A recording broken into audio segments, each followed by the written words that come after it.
Alors, maintenant qu'on est plus ou moins convaincu de l'utilité de prendre un coffre-fort numérique, on va voir un petit peu comment choisir un coffre-fort. Donc l'idée, c'est d'aller mettre dans un endroit sécurisé, hein, comme un coffre-fort, vos données. Un endroit sécurisé, c'est quoi? C'est un cloud, finalement. C'est un cloud donc, qui va être chez un hébergeur. Donc l'hébergeur vous garantit normalement la pérennité de vos données. Ça, c'est dans les conditions d'utilisation. C'est très très important d'aller les lire pour le coup là. Et vous allez voir que s'il se dégage, le prestataire, si on les perd, c'est pas notre faute. Voilà, c'est votre faute. Donc il ne faut pas aller sur des conditions d'utilisation comme ça. Au contraire, il faut aller sur des conditions où les gens s'engagent. Pour ça, il y a des normes. Hein. La CNIL valide des solutions. Je parlais la dernière fois de qui passe. Alors je vous le note, qui passe. Donc ça vous l'aurez quand même. Hein. Je pourrais le mettre dans les... Voilà, qui passe. C'est ça là. Si vous voulez. Donc ça c'est recommandé non seulement la CNIL l'a validé, mais en plus l'Agence nationale pour la sécurité des systèmes d'information le recommande. Donc qui passe, si vous voulez un truc voilà, qui va vraiment bien. Voilà. On va voir pourquoi on irait sur des solutions plus ou moins fortes. Sur le cloud, ça veut dire quoi? Ça veut dire Google Drive, par exemple, c'est un cloud. Hein. Il y a la même chose chez Microsoft, chez Amazon. Bon, voilà. Des clouds, il y en a plein. Cela dit, pour stocker, si j'ai juste mes photos de vacances à stocker ou quelques fichiers de travail, des choses comme ça, le cloud, c'est parfait. D'autres solutions existent, hein, vous en connaissez certainement d'autres qui existent et qui sont très, très bien. Ça suffit. Alors là, c'est la sécurité à minima, mais qui suffit. Elle est déjà mieux que stocker sur ma machine, hein, et puis le matin, je me lève, ça marche plus, et je comprends pas parce que ça marchait hier. Ah ben oui, c'est l'idée de la panne, hein, c'est que ça marche plus, et puis ça marche plus des fois, hein, c'est fini, vous perdez tout. Hein.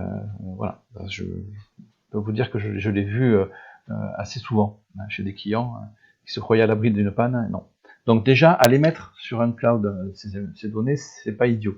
Alors évidemment, il y a toujours le problème de la confidentialité, il y a toujours, bon voilà, là c'est pareil, les conditions d'utilisation, il faut les dire, et il faut voir si les gens s'engagent, ou c'est évident que si sur un cloud, vous mettez un fichier qui parle de vos vacances, je sais pas où, et que d'un seul coup, juste à côté de ce fichier-là, il y a une petite pub qui parle des mêmes, voilà, du même endroit. Bon, là, on a perdu de la confidentialité, c'est évident. Gmail, par exemple, en confidentialité, ça ne le fait pas trop. On sait bien que la publicité, elle est en rapport avec nos mails, donc nos mails ne sont pas lus par des humains, mais ils sont lus par une IA qui nous affiche des publicités en fonction du type d'email qu'on reçoit. Et encore une fois, qu'ils le font plus. Parce qu'ils ont passé ce stade, ce qui fait quand même encore plus peur. Ils ont même plus besoin de ça pour savoir quel est... Bref, bon. Donc voilà, mais pourtant, je suis sur Gmail, parce que moi, j'ai rien de très très très confidentiel, donc ça me va bien, et ça protège les données. Le Drive, ça suffit, au niveau sécurité, ça va protéger mes données. Par contre, le niveau d'après, ça va être les mots de passe. Donc les mots de passe, j'ai pas envie de les mettre sur quelque chose de moyennement sécurisé, je préfère quelque chose d'un peu plus sécurisé, et c'est pour ça que j'ai choisi un coffre-fort numérique. Là, on franchit un cap. On franchit, au niveau sécurité, on franchit un cap. Le troisième, alors tout dépend de ce que vous allez en faire vous, hein, voilà. Le troisième cap, ça va être de dire, là j'ai vraiment des documents privés, confidentiels, je sais pas, des secrets de fabrication, des secrets industriels, bon voilà. Donc des choses que vraiment je veux protéger. Donc là, je vous conseille de vous rapprocher donc de l'ANSSI, l'Agence nationale des systèmes de sécurité des systèmes d'information, qui recommande donc des mots, pourquoi pas qui passe, là, en l'occurrence, hein, voilà. Là, parce que ça demande quand même pas mal de niveau. Quant à Bitwarden, je vais pas trop en parler, parce que j'ai pas envie, je vous dis, voilà, si vous voulez, ben, vous allez voir et vous renseigner par vous-même, faites-le. Moi, pour ce que j'en ai à faire, il me suffit. Voilà, ça me va très bien. Et puis je le trouve très agréable à utiliser, enfin je trouve d'autres avantages, et comme je vous dis, voilà, j'ai pas de documents particulièrement confidentiels à protéger, donc voilà, ça me va, et voilà. Et il est quand même pas mal sécurisé.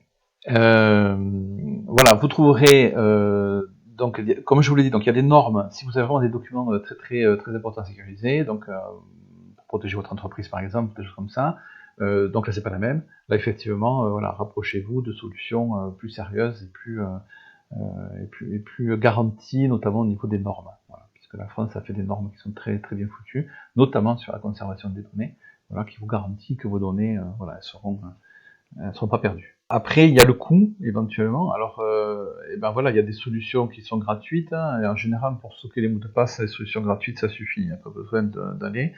L'outil le plus sécurisé, alors il y a que j'ai rencontré, je ne sais plus comment il s'appelle, mais vous trouverez certainement si vous vous renseignez. Ça coûte dans les, je sais pas, c'est 10 euros par mois, je crois. Voilà. Ou 5 ou 6 euros par mois, quelque chose comme ça. On n'est pas sur du, voilà, c'est pas des gros budgets, hein. Et si vous avez vraiment des trucs à protéger, ça vaut le coup de mettre un peu de, voilà, aller mettre 100 euros par an là-dedans, c'est pas aberrant, quoi. Au contraire. Voilà. Donc je vais arrêter là, c'est une toute petite vidéo, c'était juste voilà pour faire un tour d'horizon et vous montrer un petit peu comment ça marche. Je vous retrouve dans la vidéo suivante pour cette fois-ci passer à la pratique.